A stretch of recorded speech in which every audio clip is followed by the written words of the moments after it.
You are listening to Hear Her Sports, a podcast for active, adventurous women who love hearing stories from other active, adventurous women. I am your host, Elizabeth Emery. In every episode, I introduce a female athlete or women in sport through a conversation about who they are and the terrific work they're doing. With me today is wonderful, courageous bike tourist Whitney Washington. I am a total planner, so Whitney's way of figuring things out along the way is totally out of my wheelhouse, but I love it. Not being 100% prepared, and is that even possible, doesn't prevent her from starting an adventure. Whitney asks us and herself to think about what bike touring looks like. Does it need to be done the way most people imagine it? Of course not. Bike touring or any adventure will not be the same for everyone. And it is a-okay to ride across the country and not want to be outside at night when the spiders show up. My mind really opened up in this conversation, so thank you so much, Whitney. But before we get going, a few things. First, the quote Whitney mentions, but couldn't remember fully, is, "Your body is an instrument, not an ornament." And second, she and I recorded at the end of June. She flew from Texas to Alaska on July 4th to start the next adventure. She just finished getting her bike set up and has already started posting on social. Find those links in the show notes. Now, let's meet Whitney and hear from her about adventuring. Whitney Washington is a 31-year-old storyteller and worldwide bike adventurer. In 2021, she rode across the United States. This month, July 2022, she begins a new trip in Anchorage, Alaska. And over the next several months, she'll make her way down towards Argentina. Along the way, Whitney will stop to try new things, expand her adventures, and experience childhood dreams. Throughout all of her adventures, Whitney aims to share the story of why all of our stories matter by learning about herself and the world around her, creating content that represents her outlook, the challenges, and self-exploration. Whitney grew up in a military family and moved around a lot. She discovered adventures with her mother on car trips to explore their new surroundings. She also enjoyed watching action sport films and stories about exploration and envisioning herself within those experiences. But being fat was always the reason why she felt she could never achieve such ambitions. She believed she had to lose weight first. In college, she attended an event for suicide prevention and learned about mental health and suicide-related deaths. She knew she wanted to contribute to addressing the problem.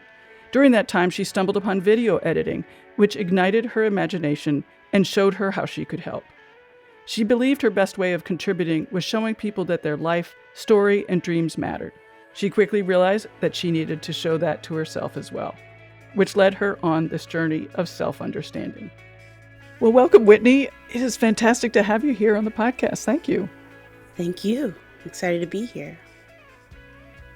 So, I've been wondering how to start because your adventure is so fantastic, but I think one thing that I find interesting about it is it seems like the storytelling aspect of it is as important as the actual adventure aspect of that. Is that true? That is very true, yes. So tell me why the storytelling is so important.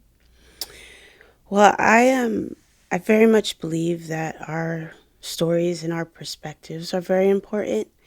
Growing up, I've always been overweight, and as a kid, that was just very curious. I didn't particularly, understand why people, well, especially like my parents. My mother, she's just a very big, exercise type person. But, you'd go to gyms and stuff like that, and you just see that people would just be there to kind of be there.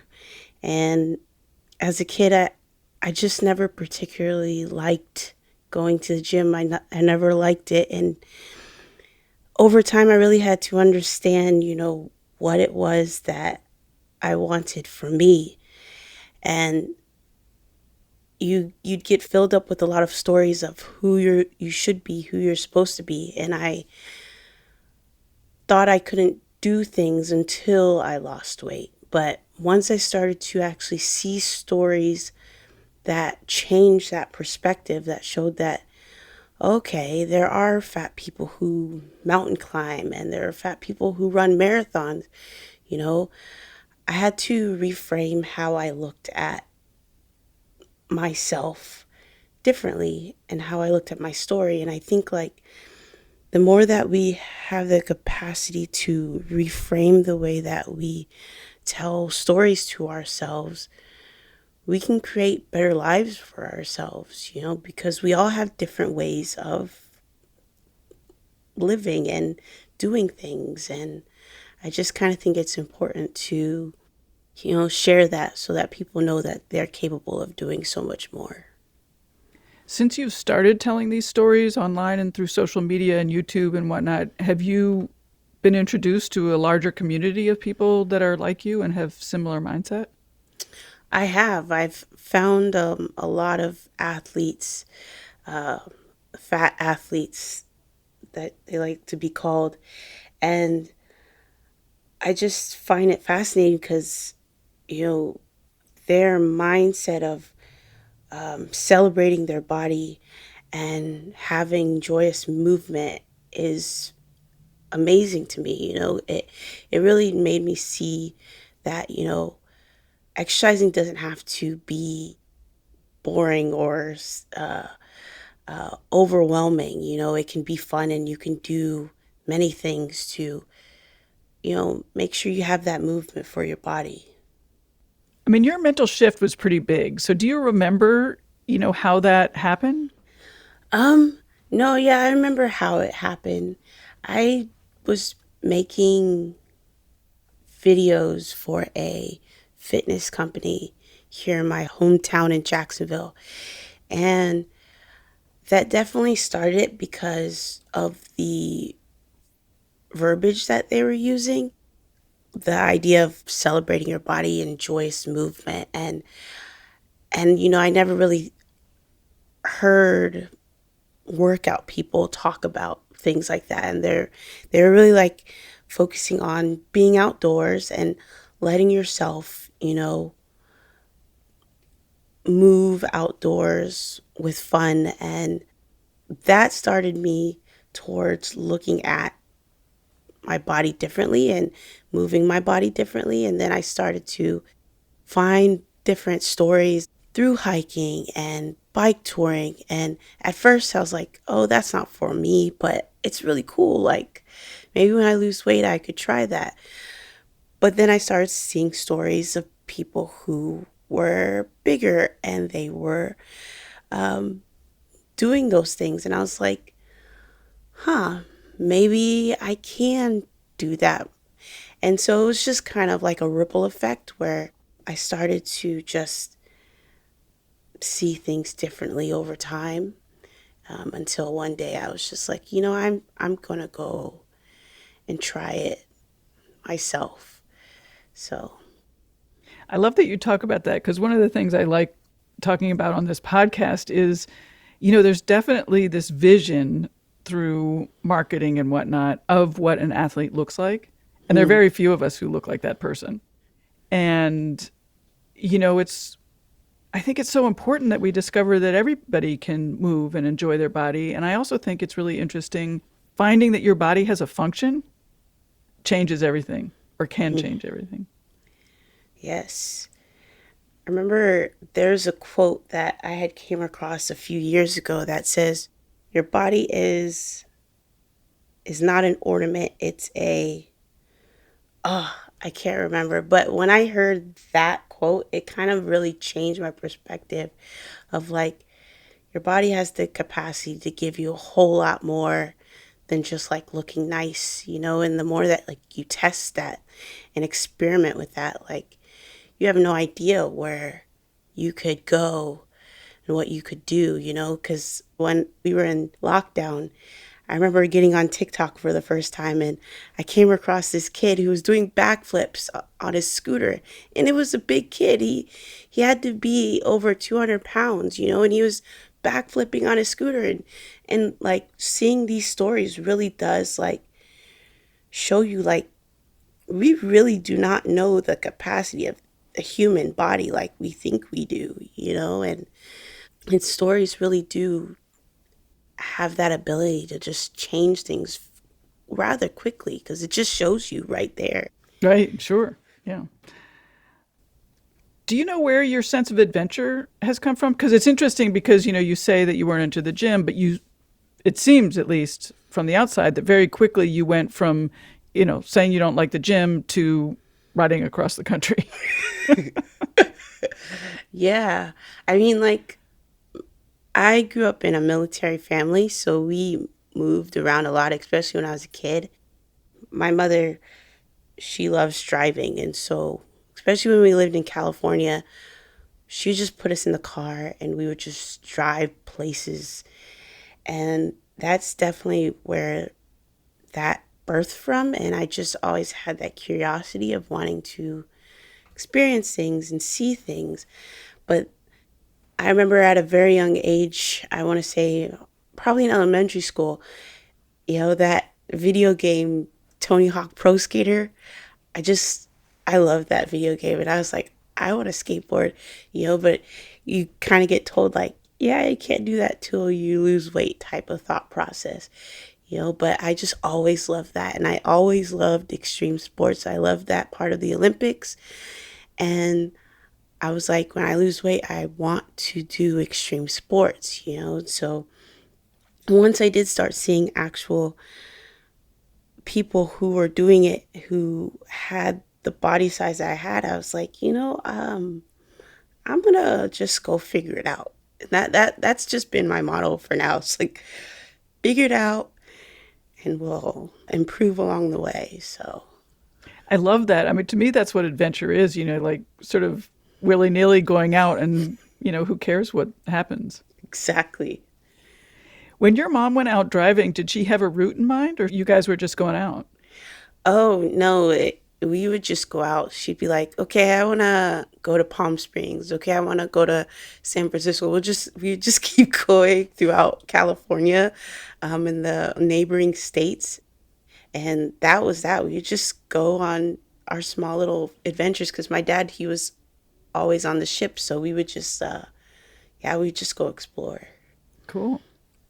Well, let's get to your first big adventure, which is the trip across the United States, and you rode your bike. I mean, what was it like? I don't know. Like, how did you plan that? How did you start? How did it occur to you to do it?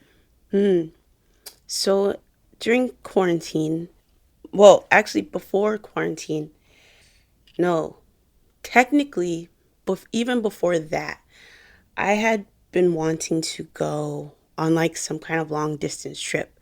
And like I had been telling my friends this for several years. At first, I was like, I'm going to skate across Europe. And then I was like, I'm going to kayak across America. It was that kind of rhetoric. Like, I'm going to do this. And my friends are like, okay, that's cool. And then like at the beginning of 2020, my friend sent me an article about the Great American Rail Trail. And it's like a trail that goes from one side of America, DC, to Washington State. And I was fascinated because not only are they building that trail, I just didn't know bike trails existed.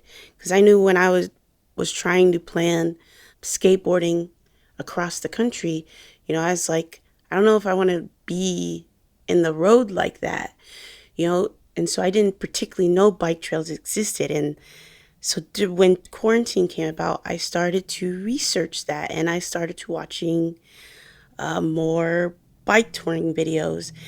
There's this bike touring video with Ryan Doozer, and he had brought this guy along that he had met at, I think it's a bike thing in Iowa.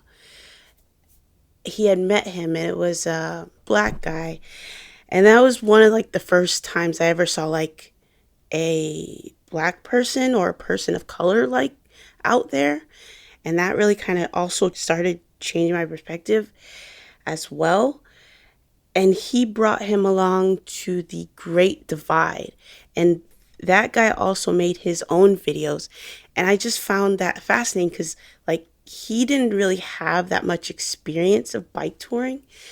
And you're just like watching his videos and there's times he was kind of like crying because it was just so hard and it hit me so hard. And I was like, for some reason in my head, I was like, even though he was going through so much pain, I was like, I want to try that. Like it was it was like I want to be out there. I want to try that. And there's like this one video where he was like, okay, I'm almost at 100 miles. I'm just gonna keep going. And you see him just struggling along. And he got to 100 miles, and it was just so heartwarming. And like I remember even on my trip, I there was a day where I was like, oh, today is the day I could do 100 miles. And I went out to set out on the goal. I didn't reach 100 miles. I got to like 87 because it was getting dark and it would have been really stupid to keep going. But, it was just really inspiring to like see that story. And it kind of like when February of 2021 came around, I just said yes. I was like, I'm going to go out on this bike tour and figure it out. And I think I had like $200. And no, I had a little bit more than that. And I had gotten the gear. And so by the time I was about to leave, I had like $200. And like, it's like, we're just going to figure it out and see how it goes. And yeah, from there, that was definitely the beginning, the start of how I got to that point for sure. Okay, I have a lot of questions. But first, what was the attraction of this long distance stuff? Because if I'm understanding correctly, you had never done a long distance. So it was sort of this imaginary thing in a way. Yeah. I think it was because of working with that fitness company. I started to really learn about the outdoors, and like I had started like watching like through hiking videos and stuff like that. And I was like, that was the beginning of me wanting to really understand what my body was capable of, and if it was possible for me to do something at this point. It really started to frame the story of trying to understand me and understand what was true, if I could actually do the things I want to do right now with my body. And so I thought like through hiking was just one of the most like fascinating things. It's just you and your body, but it always kind of seemed so unattainable for the longest time. And then like skateboarding, I originally I never wanted to like skateboard across America. I wanted to like go somewhere else, but that still seemed unattainable. So every time I was like bringing up all these different things, it just, even though I wanted to do it, it just didn't seem accessible at the time.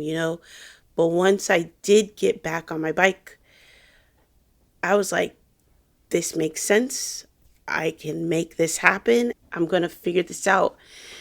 And I think also too, it was that idea of, at the moment, I had no desire to like do small trips.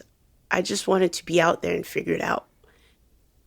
And I think that was one of the biggest thing. It was like something that I would have just been out there, figured it out over time, because it would have been an extended amount of time to let me grow and fail and try and do over and over again. And I think that was one of the biggest reasons why like a long distance trip was a lot more interesting to me than something short. So I think you made the wise choice. I think skateboarding across the country would have been would have been something else. I agree. I don't even know how to skateboard. So Well, let's go back to the details of the trip because, you have $200. You haven't ridden that much. You haven't backpacked that much, tent camped that much. not at all, actually.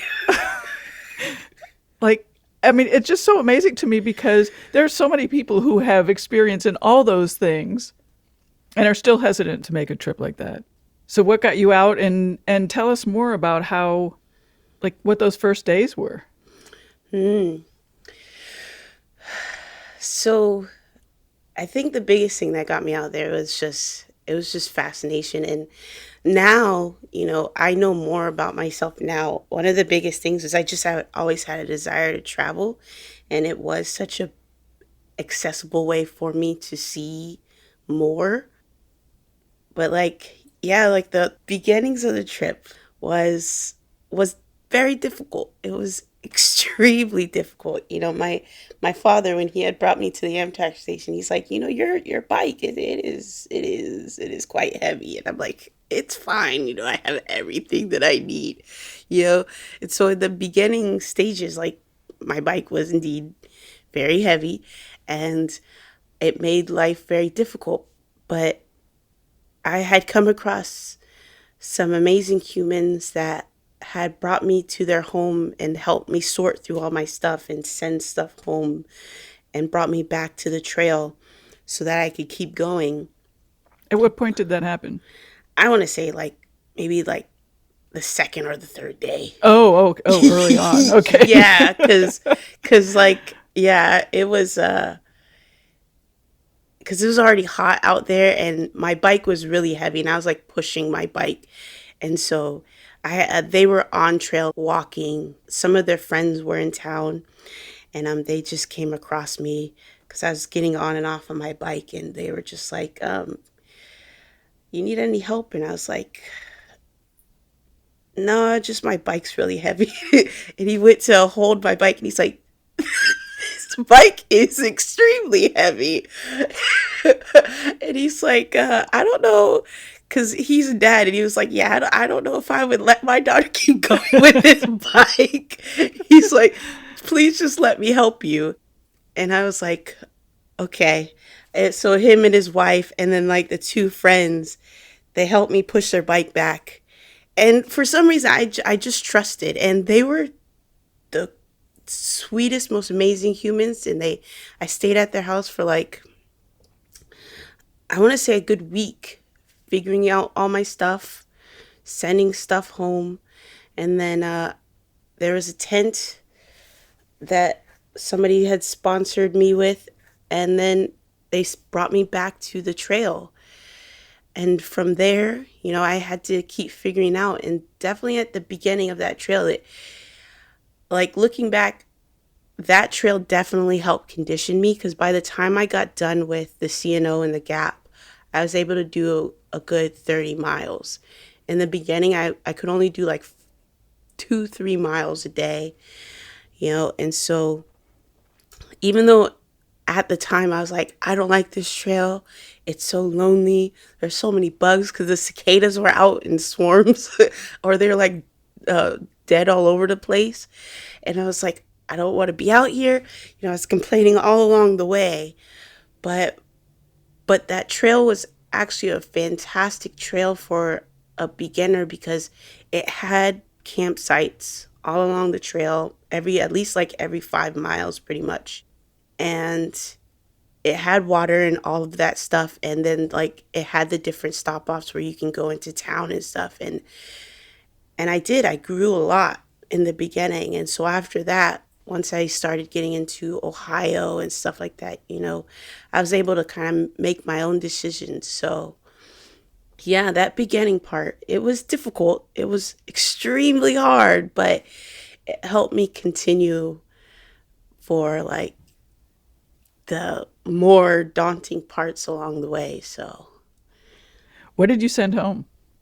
I sent home. I had a lot of ridiculous stuff. So like one of the things that I had was like a a camping toilet.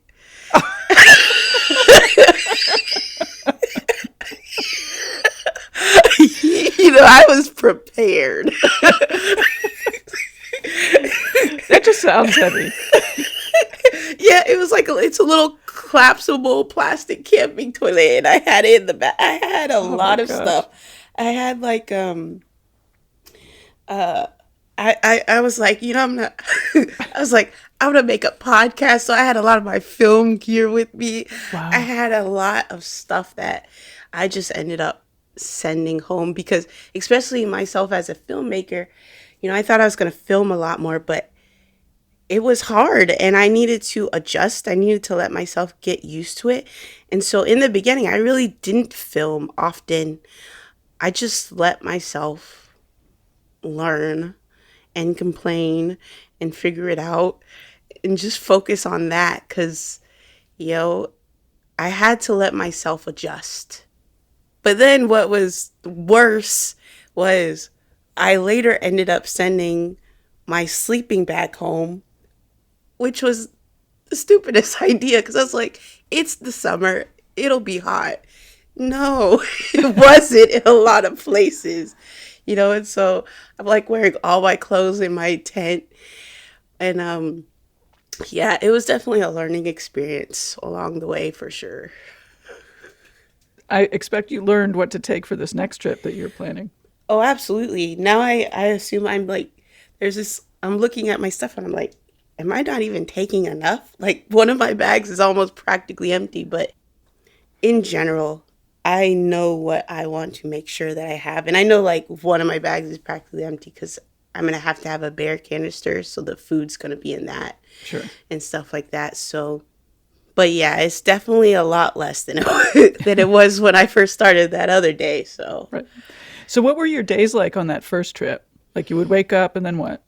yeah, I would wake up, collapse my tent and my campsite, and I'd just get on my bike and I would ride because usually at night I would figure out where I was going to go the next day. And so as the days went on and I became more ambitious, I would go, okay, I'm going to try to ride 30 miles. I'm going to try to ride 40 miles. I had to make sure that I stayed realistic depending on like the terrain. So like for example, I was going to longer miles in like Iowa, but then because everybody before Iowa, they were like, yeah, Iowa is flat, it'll be easy. Iowa's not flat. Iowa has rolling hills and they're aggravating, so like I had to like adjust and be like, yeah, right now you're probably not going to do 50 miles. You need to just get through the Iowa hills and the Iowa heat and the Iowa humidity to get to the next place that you're going. So I'd plan all of that stuff out while I'm in my tent. And in the morning, I would just get going. I'd drink some water and then I would eat something maybe a good hour in. Um, Maybe if I decided to stop somewhere, there was a point where I stopped carrying so much food, and I'd kind of just either I'd have enough food for the day, or I would just stop somewhere along the way. Yeah, that was definitely like how I got started with my days, just getting up and going for sure. Did you know where the places were that you could stop and get food and stuff like that? Was that marked on your navigation tools, whatever you're using? Yeah, because for the most part, most of the places along the route were in like populated cities and towns. So I wasn't too far away from everything. It wasn't until I got to maybe like Nebraska, maybe even like the western side of Iowa. You could argue that too, because the western side of Iowa kind of gets desolate at times, where you had to make sure that you kind of had enough. But for the most part, I would make sure like I could at least ride to a certain destination where I knew that I would have shelter and I'd be able to get food. And if I needed to get more water, I could get water. So I'd plan that out for sure. And once you got to the place where you were going to spend the night, how many hours were you spending there and what did you occupy your time with? So usually I would make sure, because I never wanted to ride at night. So I usually got up every day around, I want to say between 6 to 8 a.m. So depending on how far I'd go, I'd get to the place that I would be staying maybe around between like 1 to 3 o'clock. So it was always in the morning. And so it depended on where. So like you had like the warm showers, and warm showers where those were people's homes that would take you in. And so you'd get there and you'd shower and then you can have conversation and talk. But then if I was like at camp, I'd set up camp. If there were showers at the camp, I'd take shower and just go and look around my surroundings.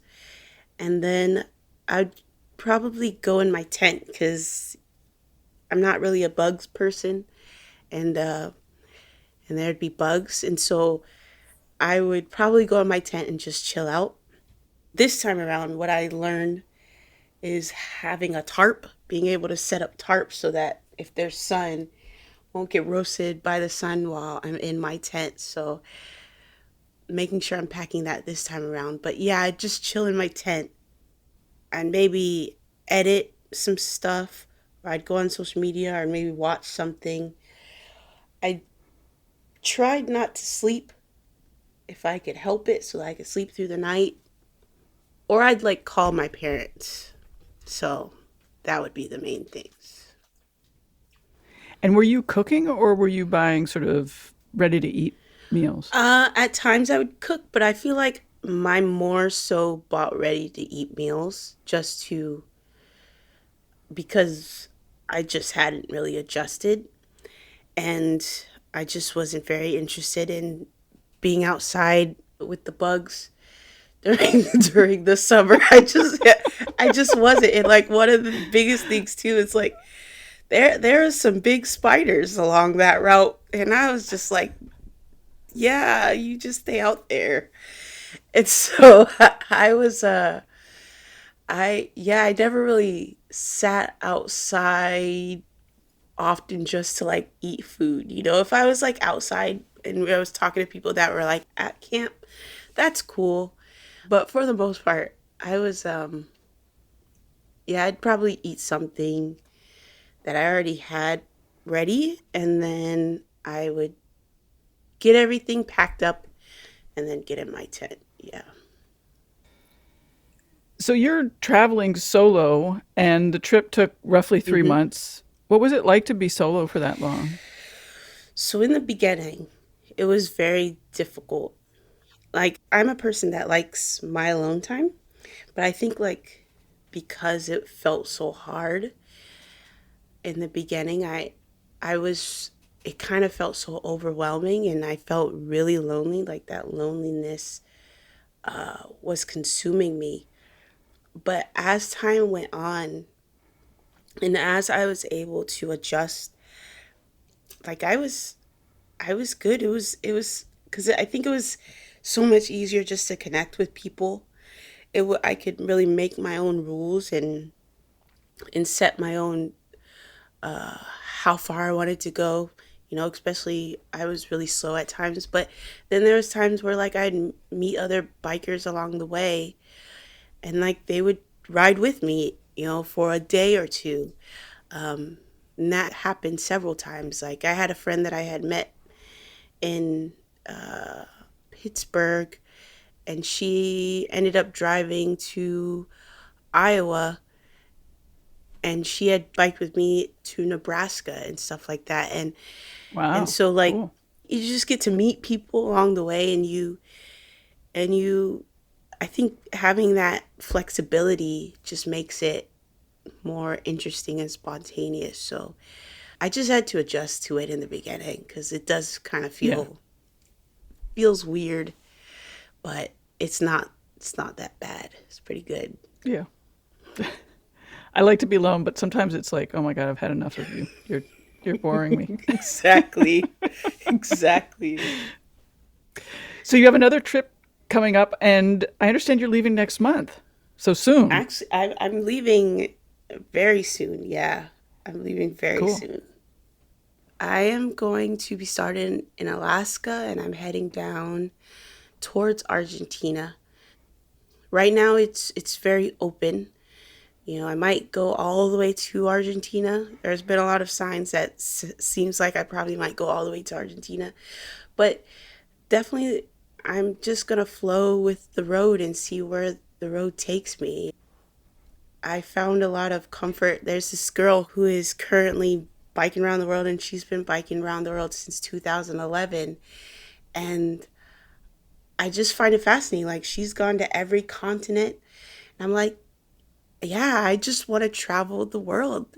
That's just always been a dream of mine, and the bike has given me the accessibility to do that because all I have to do is just pedal and continue on, you know. And one of the biggest things for myself is I just want to enjoy.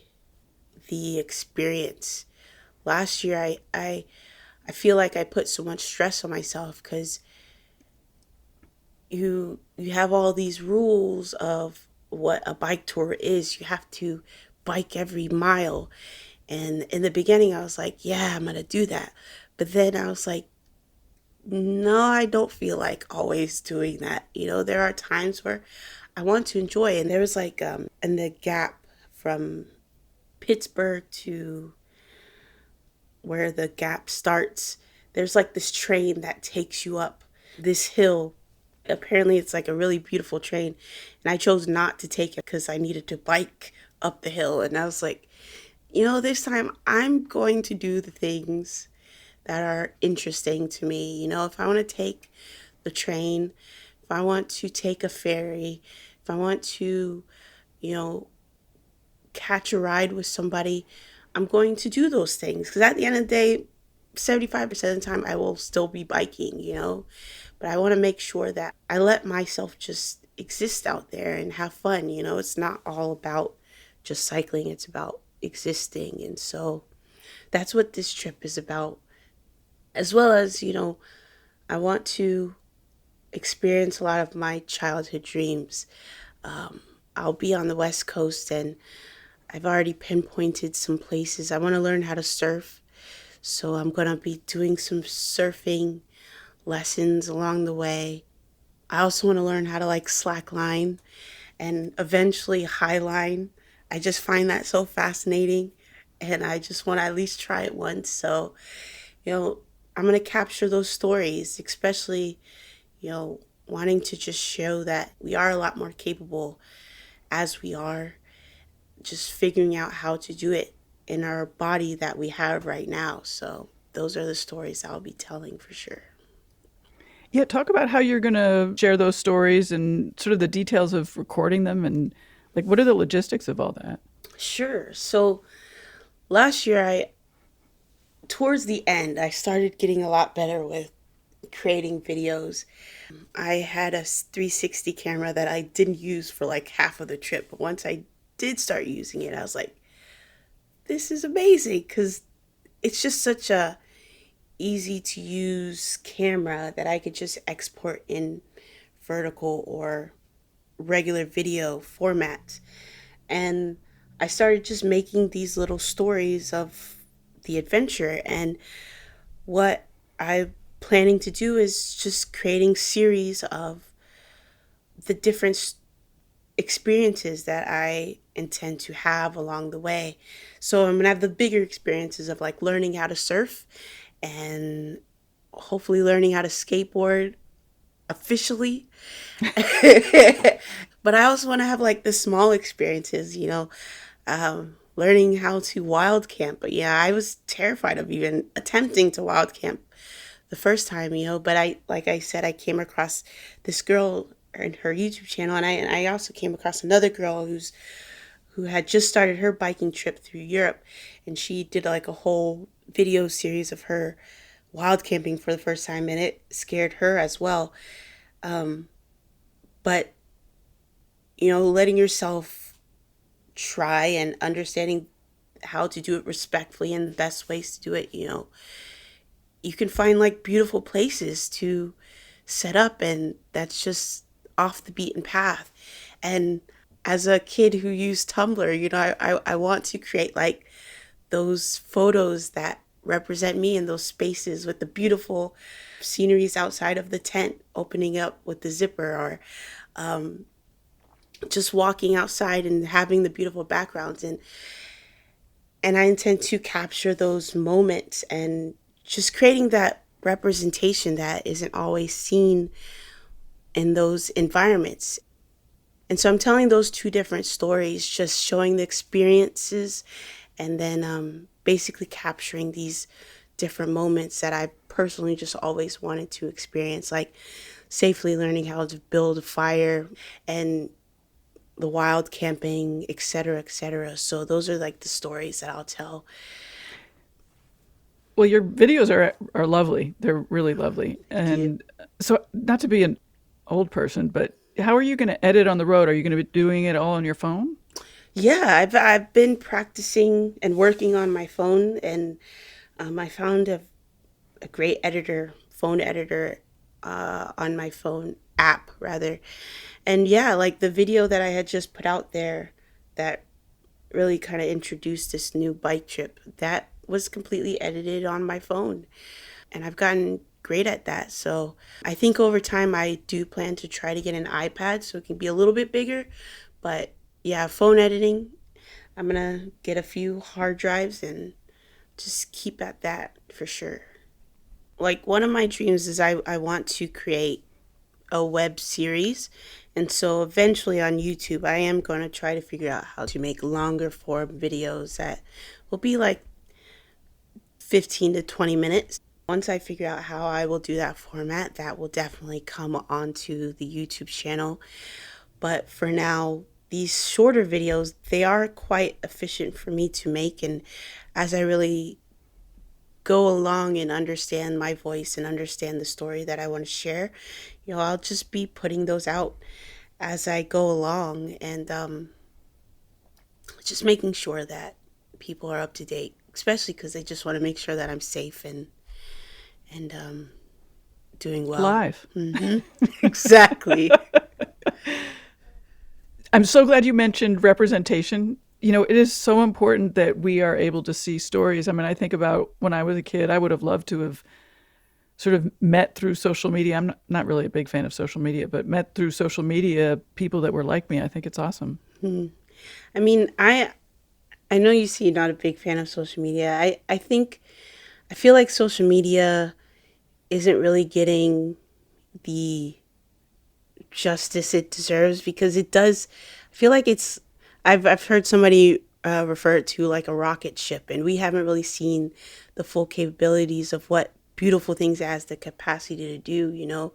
But in general, it really does give us perspectives of seeing different sides of ourselves and other people and the world that we never really had the ability to see until social media came along. Yeah, you have a lot of people that wear their masks and only show certain parts of themselves, but I feel like we're getting into a space where there are a lot more people who are showing more authentic parts of themselves, and and I think stories and people are an amazing way to see ourselves and help us grow and heal as people, because we can see like, oh yeah, that is a very interesting way of looking at things. And for me at least, like I definitely think like social media has helped me heal and grow a whole lot more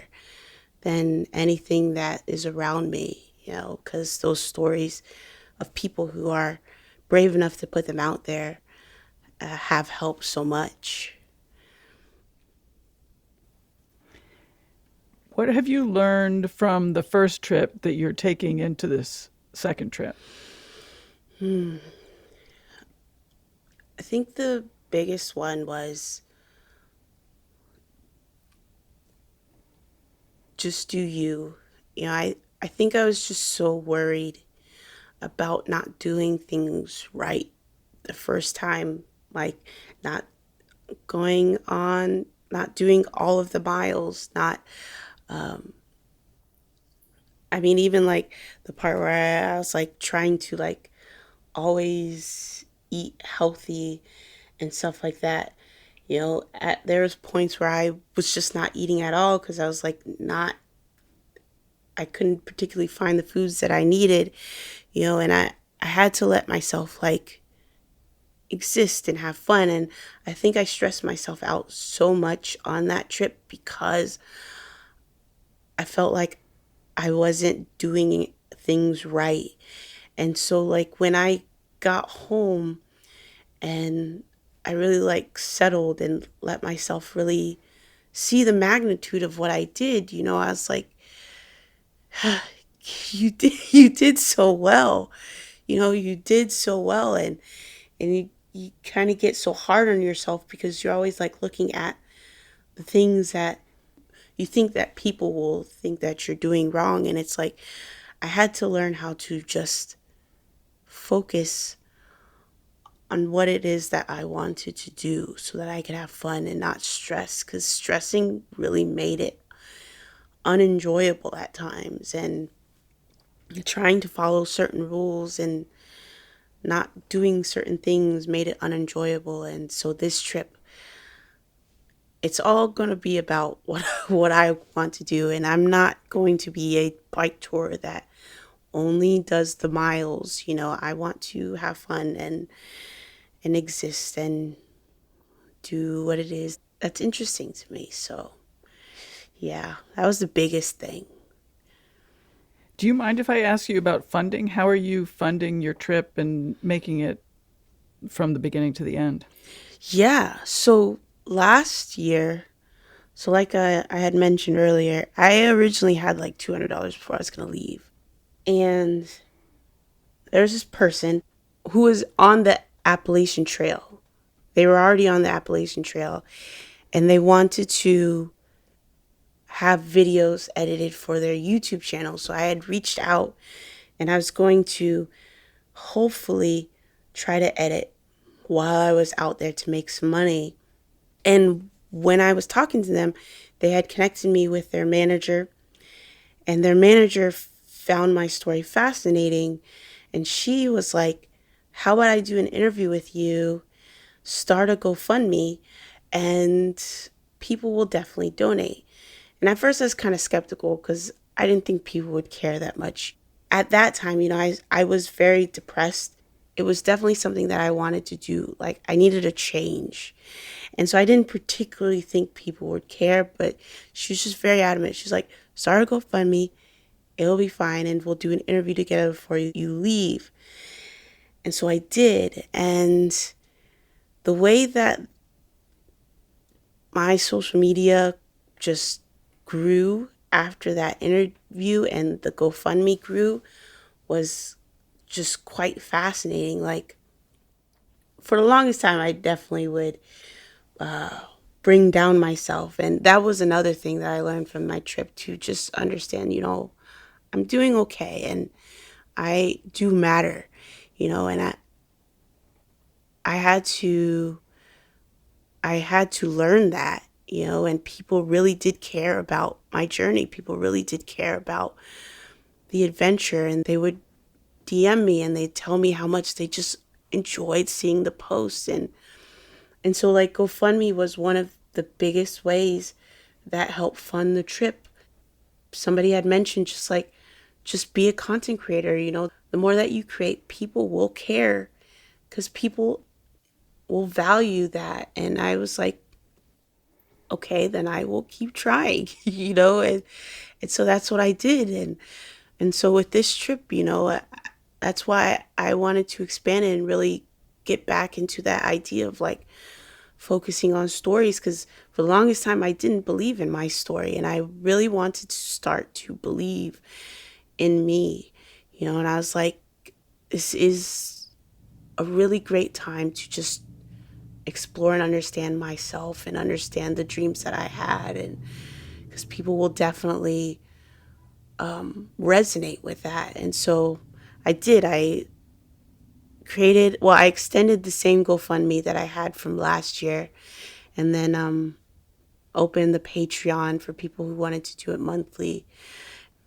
And then I've done some editing work since I've been home. So yeah, those are the main things that are funding. But yeah, Why do you think people resonate with your story so much? I think one of the biggest things is a lot of people just didn't realize, I guess, like, it was possible. Because I kind of get like the same kind of comments how are like, I've never seen a fat person before, like in the different terms that they would say, but like, you never seen a fat person before doing that kind of thing, or never seen a black person before doing that kind of thing, or it was just these things that made them curious to want to know more about it.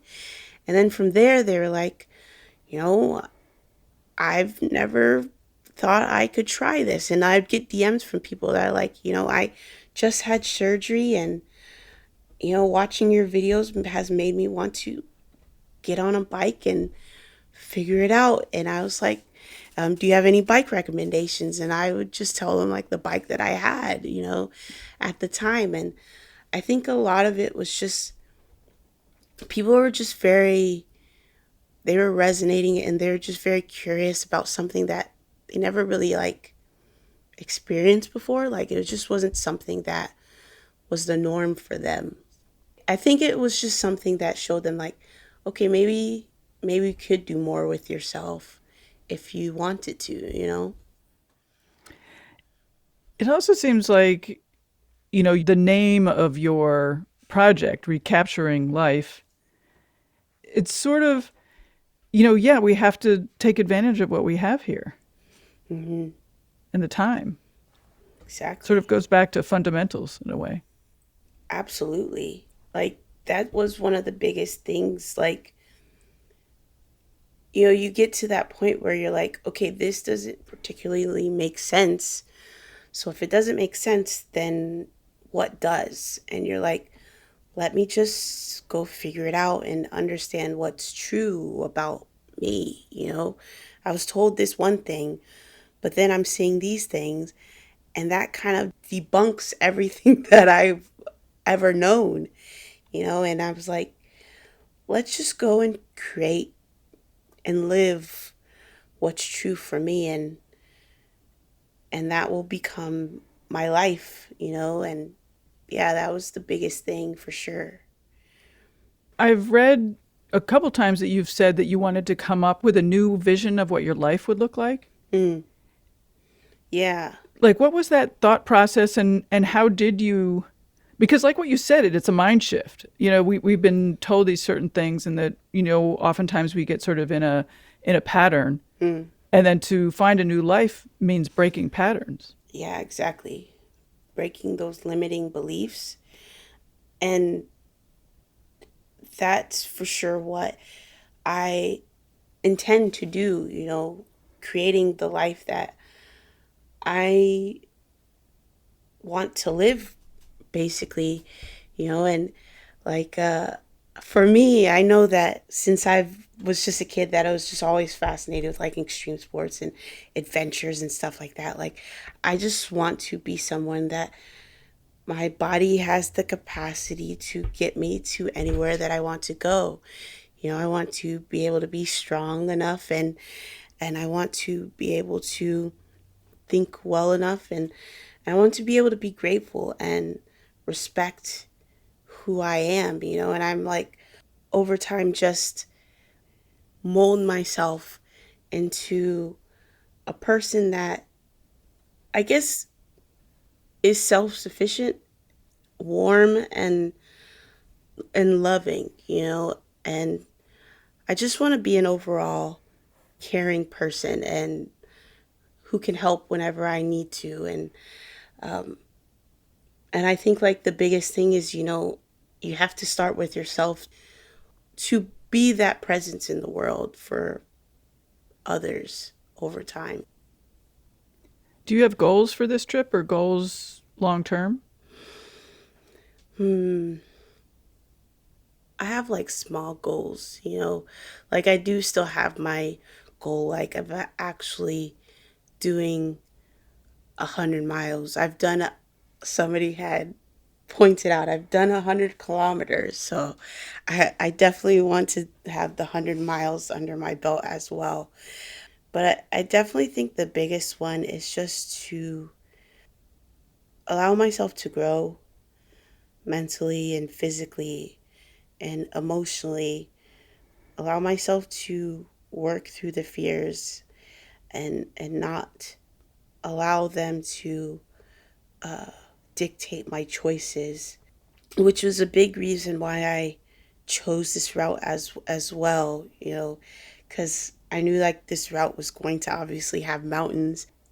Last year, hills and mountains were just so daunting to me. I was like, I'm not particularly capable of doing those things, or this is hard type of thought process, but I was able to do that. And I think I want to continue that process of helping myself understand like you are very much capable of doing hard things and you are very much deserving of having things come easy, and so I set this up to be something that is a very beautiful and growing adventure so that I could grow into the person that I'm looking to be for sure. I realized when you talked about fears that sort of my line of questioning sort of ignored that you could be afraid or there would be problems. I mean, you have been afraid? Oh, absolutely. Oh, absolutely. Especially, well, throughout the trip, of course, but I think in the beginning it was probably the worst. Over time, a lot of those fears definitely dissipated. In the beginning, I was worried about so much because I think like people were talking about bears and, you'd worried about how you'd be perceived out there and just worried like if you wouldn't be accepted and just like a multitude of things. And so as time went on, you just had to let yourself continue pushing forward and not particularly allow those fears to to keep you chained up and to stop you from like your vision of where you want to be and where you want to go, and so as I kept going, you realize like it's not as bad as you make it out to be in your head, especially because like with people, people were really caring and kind along the way. I'm sure there are a lot of terrible people that I possibly bypassed, but for the most part, I met a lot of really caring people, and a lot of that anxiety that I had around that definitely withered away over time, So I for sure, especially now, this new trip, the bears definitely come back, but it's really just trying to understand like making sure you don't allow yourself to be so overwhelmed or so afraid that it dictates your actions where it does end up getting you hurt in the long run, So I'm just trying to make sure I'm focusing on keeping myself safe so that I could have a great experience. I think what I really am impressed with is, obviously you're doing your research. You're not going into this totally blind, Oh, yeah. but, you're also not getting so nervous about every possibility that could happen that you end up not going at all. Yeah. Yeah, that's definitely a thing. I mean, I think one of the biggest things that I learned is you can definitely figure things out over time, especially if you know enough, and I make sure that I know enough of what I need to know so that going out there, I have what I need to be safe, to be helped if need be, you know. Like, I mean, like, even like the idea of like training, in the beginning, I was worried, I'm like, oh, I have to go up mountains and stuff. But I'm like, I know enough that I will be fine, I got on my bike and I'm still able to ride good 10, 20 miles. I make sure of these things so that if I need to only go so far a day, that's what I'll do, because I have the time to do such things.